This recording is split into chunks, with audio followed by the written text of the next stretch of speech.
Jnanam paramam dhyayam. Knowledge is supreme.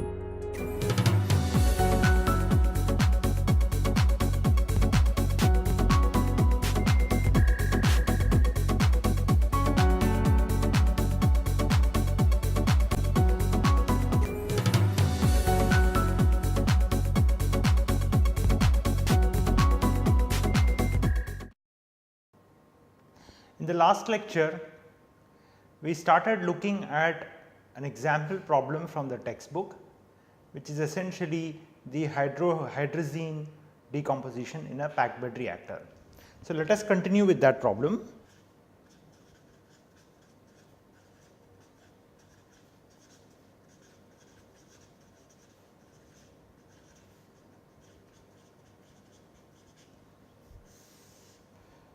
We listed down all the parameters in the last class, and we said that the reactor is operated under external mass transport limited conditions.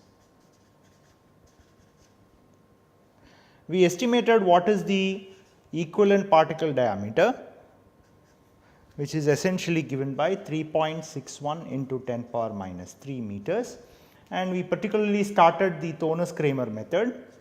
We started with the Thonis-Kramer method.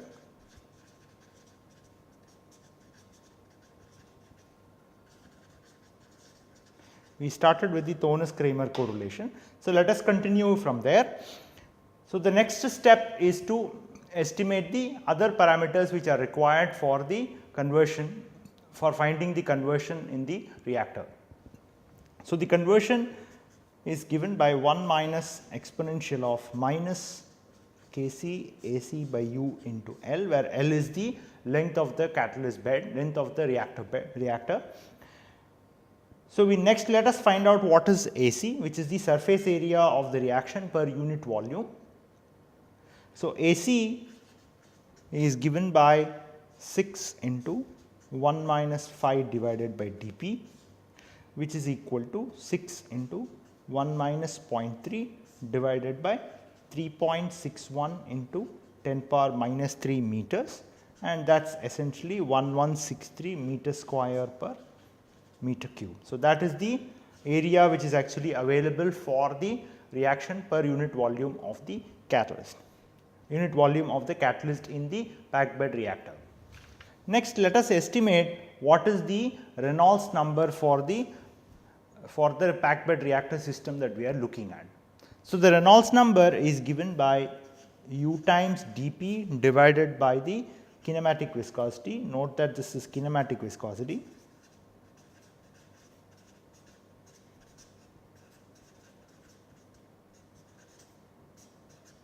The kinematic viscosity is given by 4.5 into 10 power minus 4, and the diameter we estimated as 3.61 into 10 power minus 3, and the superficial velocity is essentially 15. And so, from here we can find out that the Reynolds number is essentially given by 120.3. Now, that is a pretty high Reynolds number, fairly high Reynolds number, and suppose let us say we want to estimate what is the modified Reynolds number. So, Re prime is essentially given by Re divided by 1 minus phi into the shape factor. Note that this is the shape factor. We now know what is the Reynolds number based on the particle diameter, and we also know what is the porosity of the bed. Now, we need to estimate this quantity, shape factor. What is the shape factor? So, shape factor is essentially given by the curved exposed surface area, or you can say curved surface area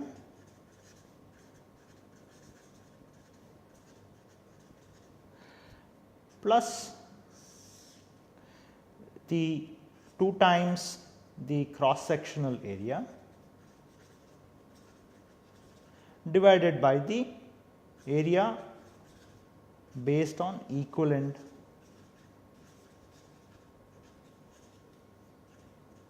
particle diameter.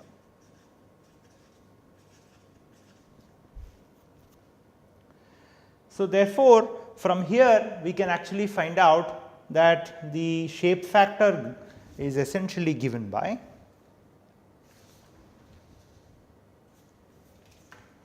the shape factor is essentially given by, we can plug in the numbers for the diameter and the length of the bed, and we can find out that the shape factor is essentially given by 1.2. So, 1.2 is the shape factor for the cylindrical catalyst pellet that we are actually using, whose diameter is essentially given by 0.25 centimeters and the length is 0.5 centimeters. So, based on the length and the diameter of the catalyst bed, we can actually find out what is the shape factor corresponding to the cylindrical catalyst pellet that we are actually using.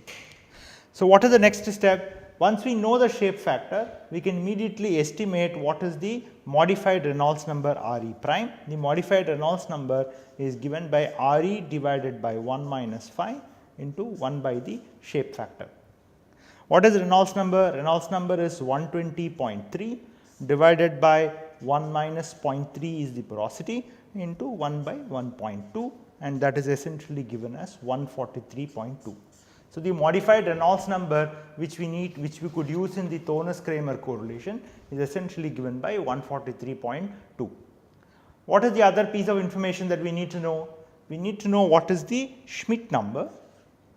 What is the Schmidt number? Schmidt number is essentially given by the kinematic viscosity divided by the equimolar counter diffusivity. So, this is the kinematic viscosity.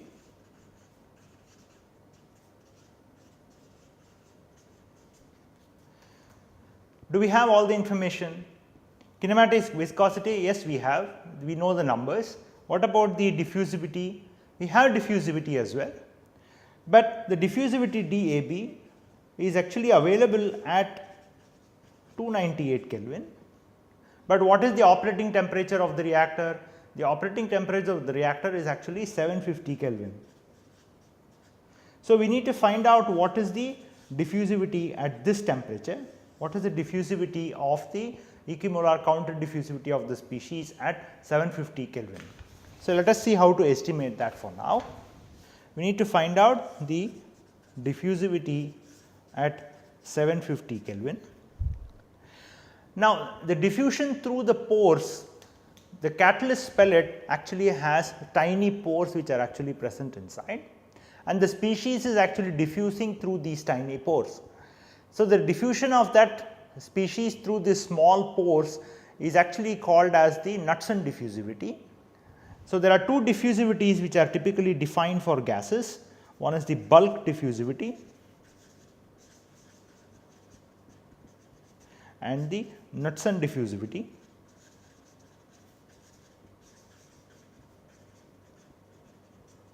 So, the Knudsen diffusivity is typically for diffusion through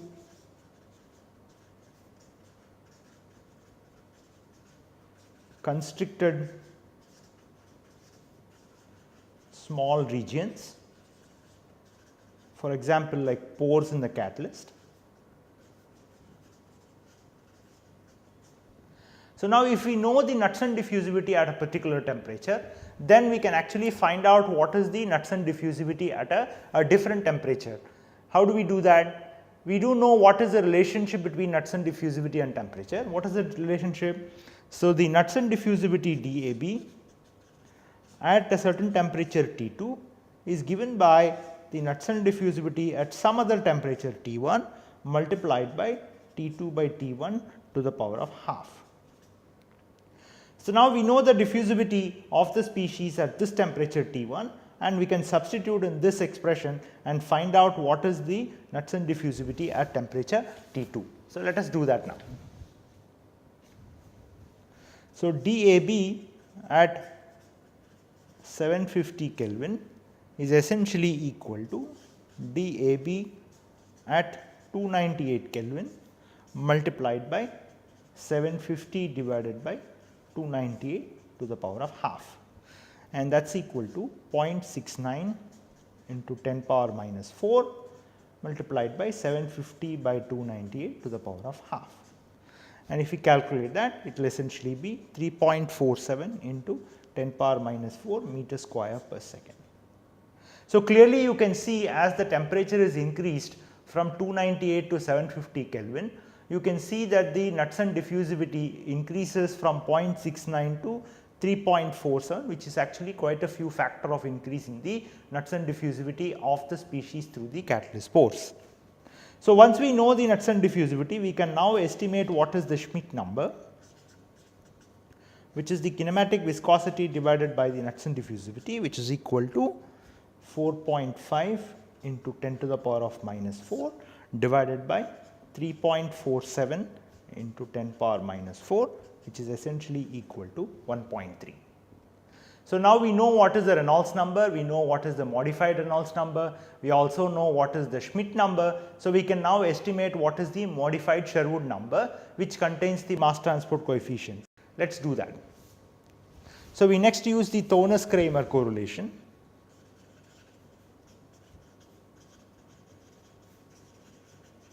We use the Thoennes-Kramer correlation, which is essentially Sherwood number, modified Sherwood number is equal to 1 modified Reynolds number to the power of half and the Schmidt to the power of 1 by 3. We already know what is the modified Reynolds number and the Schmidt number. So, we can calculate the modified Sherwood number, which is 143.2 to the power of half into 1.3 to the power of 1 by 3, which is essentially 13.05. So, this is 1.3, and so from here we can find out what is the mass transport coefficient. How do we do that? So, modified Sherwood number is essentially given as Sherwood number modified is given by Sherwood number into phi divided by 1 minus phi into 1 by the shape factor. Note that this is the shape factor.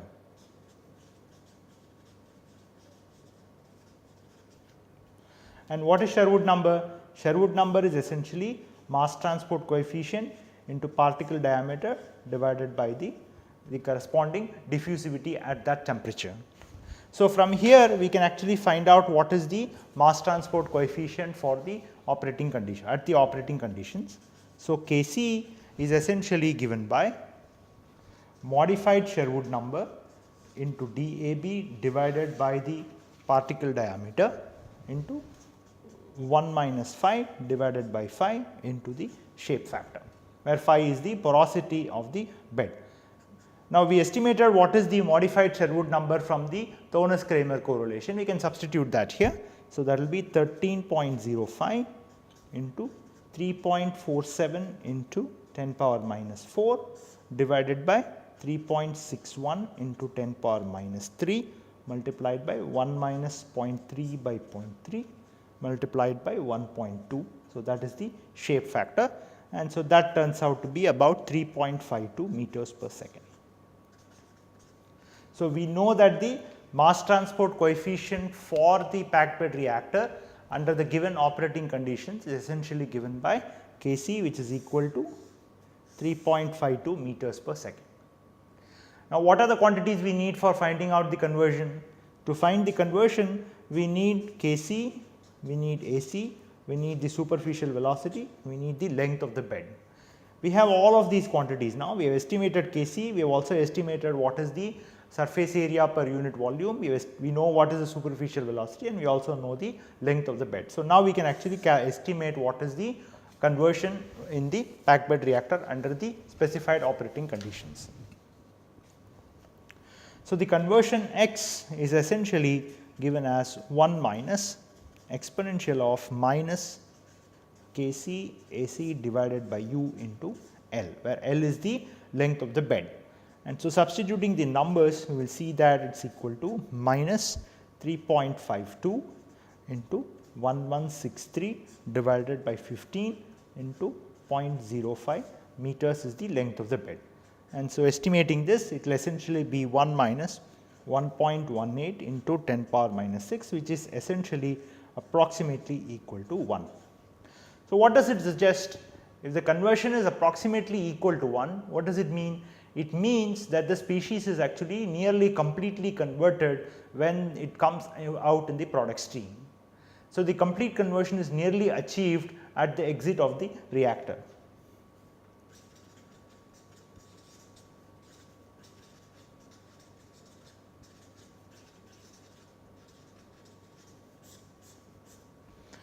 So, that is the estimate we get when we use the Thonis-Kramer correlation method. Now, let us move on to the next method. We said that we can also do the same exercise by using the more generalized correlation, which is the Kolben factor method, and let us estimate the conversion based on the Kolben factor method.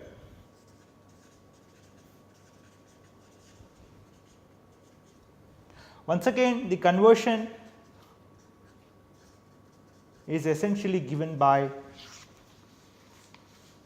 U into L, and we need to estimate what is the mass transport coefficient for the conditions specified based on the corresponding correlation. What is the Kolben-JD factor correlation? The correlation essentially relates the Kolben-JD factor to the Reynolds number at which the bed is actually being operated, and let us try to write that. So, phi into JD, phi is the porosity of the bed multiplied by JD is essentially given by 0.765 divided by Re to the power of 0.82 plus 0.365 divided by Re to the power of 0.386. Now, for using the Kolben-JD factor correlation, we need to use the specific diameter for calculating the dimensionless quantities, and the specific diameter dP is essentially given by square root of area available for the reaction divided by pi. And so, we need to first estimate what is the external surface area which is available for the reaction divided by pi. So, once we know this, then we can go ahead and estimate the dimensionless quantities, particularly the Reynolds number, and we can find out what is the Kolben factor. And once we know what is the Schmidt number based on these properties, then we can actually find out what is the Sherwood number, from where we can actually estimate the mass transport coefficient for the system that is actually being considered. So, let us first estimate what is the diameter of the particle which needs to be used for the Kolben-JD correlation method. So, what is the external surface area AP? External surface area available for reaction is essentially the curved surface area which is available plus the surface area which is available, the cross section that is available at the two ends. So, if this is the catalyst pellet, then the area that is available for the reaction is essentially the curved surface area and the area which is available at the cross section in these two ends. So, the AP is essentially sum of these two, and this term essentially gives the curved surface area. So, this term gives the curved surface area and this term gives the surface area available at the cross section at two ends.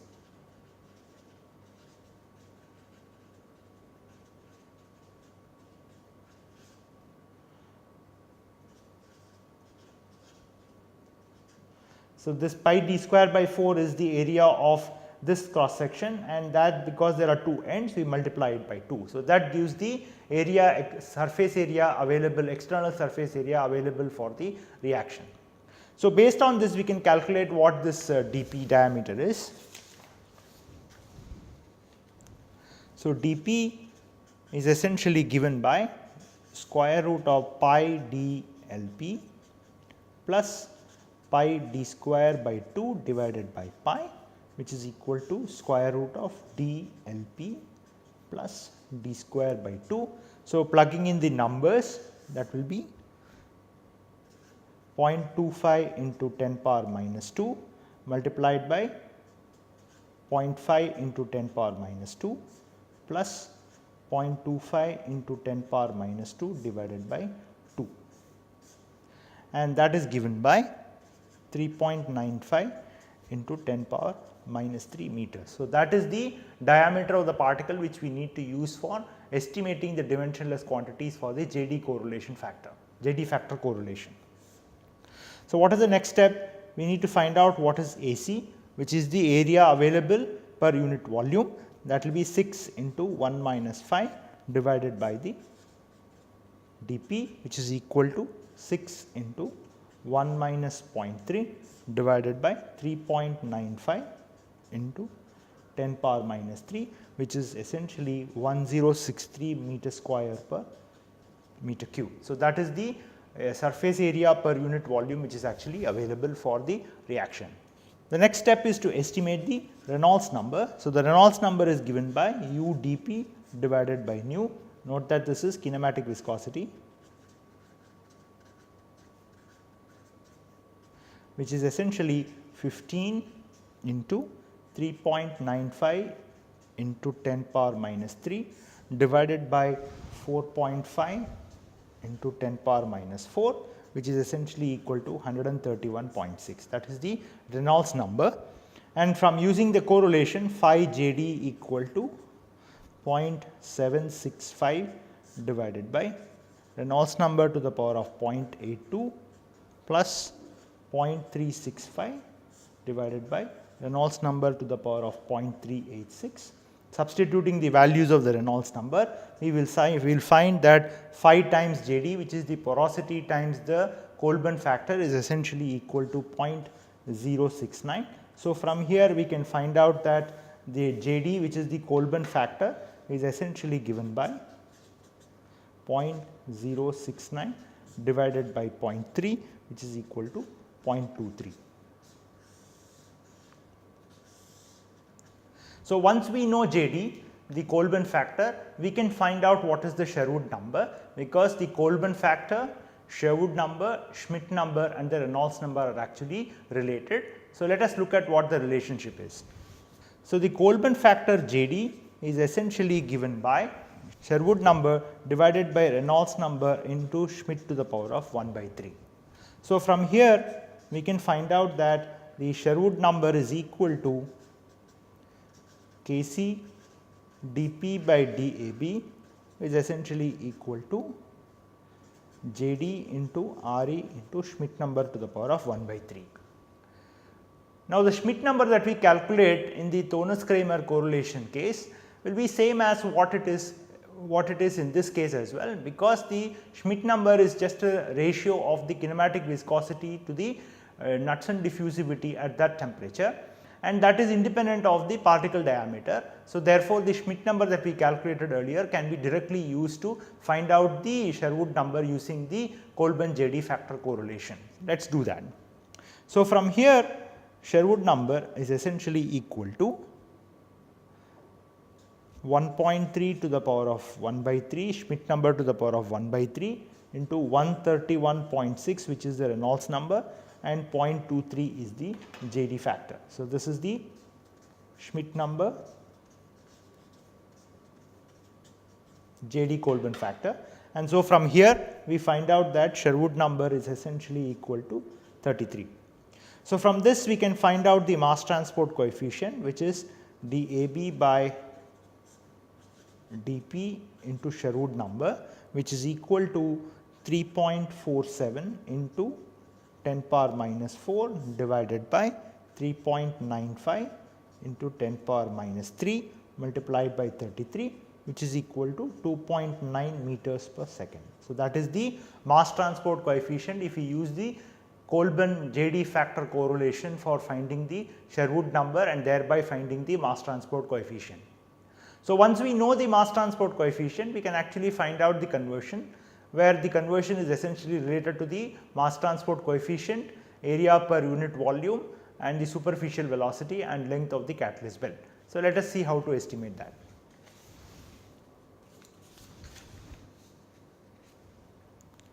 So, the mass transport coefficient Kc we already know. So, the conversion x is essentially going to be 1 minus exponential minus Kc Ac divided by u into L, which is the length of the bed, and that is essentially given by 1 minus exponential of minus 2.9 into 1063 divided by 15 into 0.05. And from here we can find out that the conversion is essentially given by 0.0000345, which essentially is approximately equal to 1. So, clearly this method also predicts that it is actually nearly complete conversion.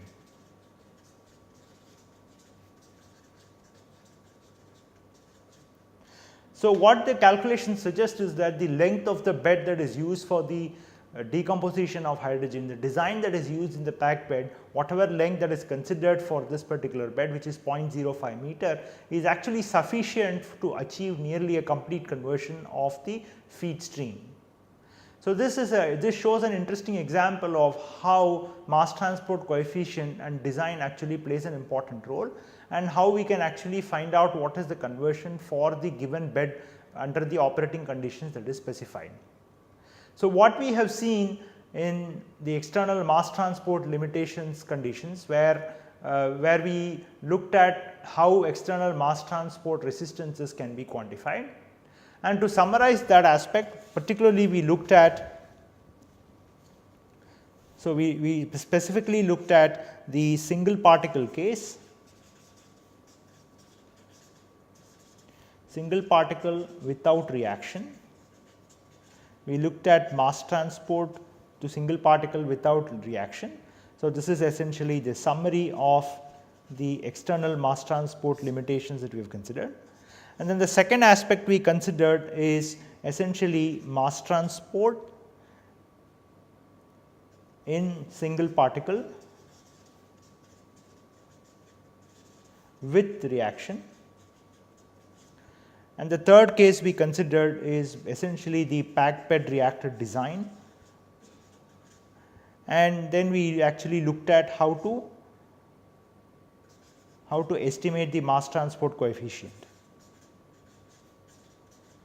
Mass transport coefficient estimation. So, these are the four specific aspects we have looked at under the external mass transport limited condition, operation of the reactors under external mass transport limitations, and how to characterize this. In the next class, we will start looking at the overall effectiveness factor, which essentially captures the effects of the external mass transport diffusion and the internal mass transport diffusion simultaneously along with the effects of the surface reaction. The overall effectiveness factor can actually be used to identify when the reaction or the overall rate is controlled by the external mass transport limitations or the internal mass transport limitations or the surface reaction. So, that is what we will see from the next lecture. Thank you.